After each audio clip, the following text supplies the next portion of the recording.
I'm Kelly Carter, and this is Another Act.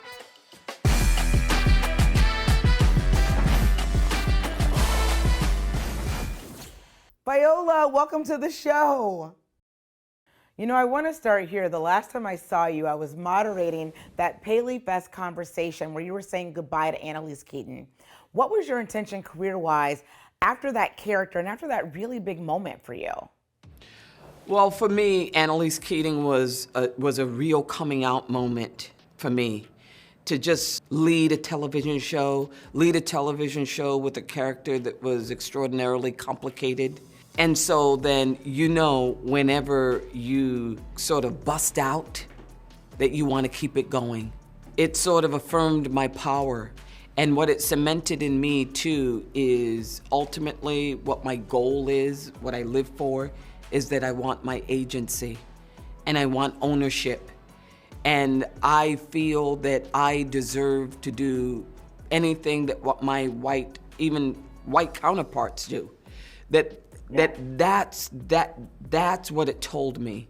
And it's interesting that this is a project, this huge project is what was placed in my lap. Absolutely. And I love that you said the word power, because we for sure have seen an uptick of you getting behind the camera. In some cases, you're producing pieces that you're starring in, like The Woman King. Does that change things for you as an actor? And do you think that people see you differently because you also are a producer now?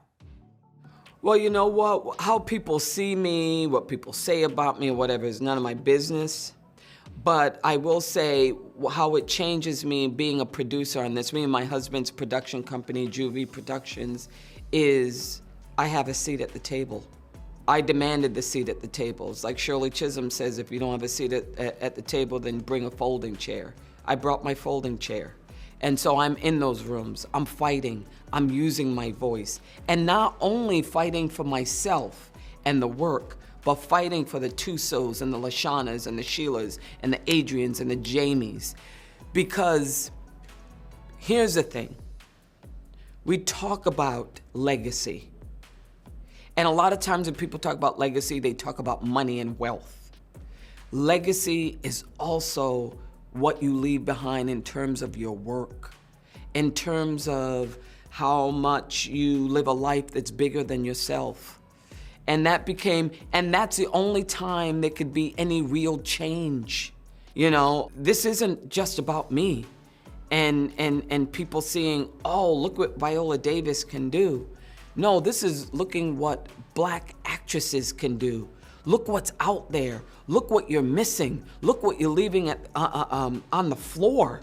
You know, look at these beautiful, extraordinary talents and look at them in this story. Yes, I love that you kind of tipped into something that I wanted to get at. Why has it been important for you to put that visibility on the table, make people acknowledge it, sit with it, and then do something about it? Where did that start for you, and where did that courage and confidence to be that woman, to be that voice come from?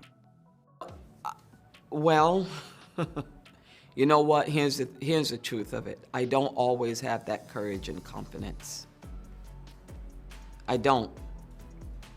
You know, sometimes it's hard for me to even speak up for myself. But I'll tell you what makes it easier. When I have to speak up for others, then I can I can die to my ego, as someone says. And then for some reason, it gives me the strength to sort of then be that leader. Because I'm trying to satisfy young Viola, 6-year-old Viola running on Eben Brown Lane in Central Falls, Rhode Island. And I was running because I didn't have anyone to save me. I was running because I didn't have any images, even at that time, that made me feel that I had any worth. And I don't want anyone to feel that way. I don't want my daughter to feel that way. I don't want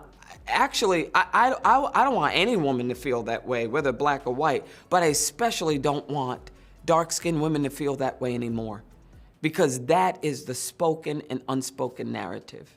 Absolutely. I feel like this film is so good and this story is so excellent And it's also forcing a conversation about those very things in a way that we haven't had that conversation before in cinema. Tell me about that, because that feels very revolutionary, especially when we add in Gina Prince Bythewood, you, a big studio, and it's a hell of a film. Tell me about that, because I don't know if this was an easy project for you guys to get done. Was it? No, are you serious? No, it's been a fight. But every film, to get any film made is a fight. Let's just be honest. No one understands. Let's get this out of the way. It is very difficult to be an actor. And it's very difficult to get a film done. People, when we get to this part of the conversation, we talk about how the film came to us, and then you see the film on screen, and no one talks about the in-between, the process, the fighting in the room, the hustling for your worth, the convincing people that Black women can lead a film and it can make money in the global box office, that you can have people in that audience stand up and cheer, fighting for all those actors, fighting for Gina. That part alone spears conversation. But you know what? It only spears conversation if you have the courage to tell the truth. And a lot of times people don't. You have to tell people how hard it is, but you have to tell people, of course, listen, it's a joy right now. And the conversation even with, especially why is this happening in 2022? Why is it taking this long? And why is it so hard? But you know what? That's a 4-hour conversation with me. It'd be interesting to be in a room and listen to the conversation amongst other people. Look, Viola, when you want to give me 4 hours, I'm going to tell you right now, I'll take those 4 hours. Yeah, Yeah, as a producer, what do you hope the success of The Woman King, both in box office triumphs and also in critical acclaim, mean for the future of Hollywood? I fight for the people who are on the periphery. I fight for the unknowns, the outliers, the people on the sidelines who've never had a seat at the table, who don't have a way in, those writers who are writing for people like me and Tuso and LaShawn and Sheila and Jamie, that those writers, those actors, I remember I got a letter from an actor who said she quit. And she quit because everybody in Hollywood said she was ugly, because she was dark-skinned. And it broke my heart. I'm fighting for her. That's what it would mean. It would mean that those people will get the overflow of the success of this movie, period. Before I let you go, I have to ask you this.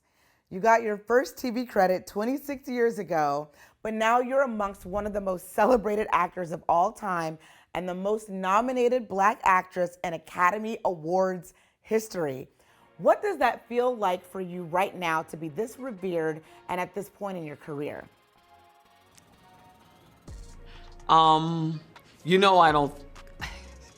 It makes me uncomfortable. You know what? I'm glad I mean something to somebody. I do. I'm glad I mean something to somebody. Miss Tyson meant the world to me. She shifted my world in a way she absolutely blew a hole into it. And she blew a hole into it for me, my sister Dolores, my sister Diane, and Anita. And they didn't even go into acting. Sometimes you just want to be seen. And then that starts you on a path where you can then just realize all your possibilities. So that's probably the best thing that's come out of being so-called revered. Look, we know you're humble and we love that, but we're gonna give you these flowers right now. You're gonna take them, Viola. You know what? I'll take the flowers. I'll take the flowers. Does it come with a meal? For me, it does. Look, I'm gonna get you that meal too. After seeing all that you pulled off, you deserve it, Viola. It is always great to talk with you. Continued success. Thank you.